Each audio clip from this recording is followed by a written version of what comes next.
از ماه شعبان نباید غفلت کرد. ماه شعبان از اول تا آخرش عید است، مثل ماه رمضان. ماه رمضان هم از اول تا آخرش عیده، عید اولیاء الله. هر روزی که در آن موقعیتی وجود داشته باشد که انسان بتواند به صفای نفس خود، به نورانیت دل خود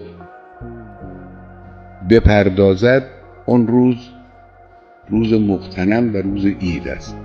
ماه شعبان ماه همین فرصت هاست، از روز اول تا روز آخر. استغفار در این ماه، دعای در این ماه، زیارت در این ماه، تضرع در این ماه، قرآن خوندن در این ماه، نماز خوندن در این ماه، اینا همه فرصت. ما برای آبادی دنیا همه تلاشمون رو باید به کار میبریم، در این تردیدی نیست، اما برای آبادی دل هم باید تلاش کنیم.